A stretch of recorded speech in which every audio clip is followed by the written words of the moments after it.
Şəhərin canlı olan ritmi, ictimai fəallıq və insanların rahat, təhlükəsiz yaşayışı. Sizcə bütün bunlar necə bir dövlətin göstəriciləridir? Təbii ki, hüquqi əsasları olan müstəqil qərar qəbul edə bilən suveren bir dövlətin. Bəs buna nail olmaq üçün ilkin olaraq nə lazımdır? İllər öncə qəbul edilən həmin o sənəd. 2025-ci ilin konstitusiya və suverenlik ili olmasının səbəbləri, konstitusiyamızın qəbul edilməsinin 30 illiyi, suverenliyimizin bərpasının 5 illiyi. 2025-ci ilin konstitusiya və suverenliyi ilə elan olunması da məhz bu tarixi ardıcılığın və əldə olunan nailiyyətlərin məntiqi davamıdır. Yəni, əslində prosesə çox öncədən nail olundu. 1995-ci ildə müstəqil Azərbaycanın konstitusiyası qəbul edildi. Sonradan 2002, 2009 və 2016-cı illərdə referendumlarla dəyişikliklər edilib. Məhz 1995-ci il konstitusiyası isə müstəqil dövlətin hüquqi iradəsini, suverenliyini təsbit etdi. Konstitusiyanın qəbul olmaq qərarı məntiqi idi. Ona görə ki, biz 91-ci ildə artıq tam müstəqilliyimizi elan etdik və artıq Azərbaycan bir müstəqil dövlət kimi dünya ölkələri tərəfindən başladı tanınmağa. Heydər Əliyev konstitusiyanın yazılma prosesi bilavasitə rəhbərlik edirdi. Ödədiyim sizə ki, tək komissiyanın toplantılarında deyil, komissiyanın toplantısından əvvəl konstitusiyanın üzərində işləyən mütəxəssislərlə görüşürdü. Prinsip belə idi. Heydər dedi ki, güclü dövlətçilik əks edən konstitusiya olmalıdır.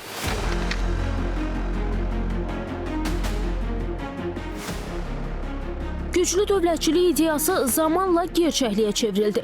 Həmin hüquqi xətt isə müstəqil Azərbaycanın inkişaf istiqamətini müəyyənləşdirdi.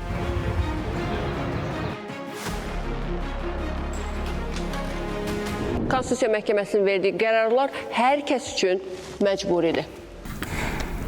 30 ili geridə qoyaraq Azərbaycan hüquqi dövlət quruculuğu yolunda mühüm mərhələlərə imza attı. Konstitusiya və suverenliyi ili yalnız yubiley olmadı, həm də təkcə regional yox, beynəlxalq təcrübələrdən faydalanmaq üçün fürsət oldu. Azərbaycan Respublikasının konstitusiyasının 1/3 hissəsi məhz insan hüquq və azlıqların müdafiəsi ilə bağlıdır. Beynəlxalq konferansda bizim tərəfdaşlarımız, bizim beynəlxalq əlaqələrimizi hər zaman qurduğumuz bizim həmkarlar və eləcə də Azərbaycan daxilində nüfuzlu hüquqşünaslar iştirak etmişdir. Hüquq tətbiq etməsində və doktrinal nəzəriyyə baxımından çox faydalı və bizim hüququn inkişafı üçün çox belə önəmli tədbirlər keçirilmişdir. Hüquq sahəsində digital və innovativ təşəbbüslər, hüquqi dövlət quruculuğunun gücləndirilməsi, süni intellektin hüquq tətbiqinə inteqrasiyası üzrə hazırlıq, amnistiya təşəbbüsü və beynəlxalq hüquq müstəvisində fəallıq.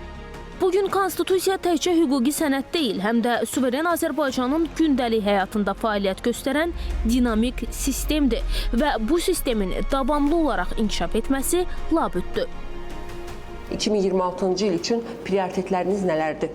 Süni intellektin imkanlarından gələcəkdə əlbəttə ki, səmərəli istifadə olunacaq. Bugün Konstitusiya Məhkəməsində ilkin versiya artıq hazırlanıb, yeni bir platforma hazırlanıb və onun da faydası ondan ibarətdir ki, internetə daxil olmadan bizim məhkəmənin hakimləri, aparat əməkdaşları daha çevik, daha dolğun şəkildə informasiyanı qəbul edib və onu istifadə edilməsi ilə bağlı belə bir platforma biz hazırlamışıq. Bu yaxın vaxtlarda gələn ilin əvvəlindən bu artıq istifadə olunacaq.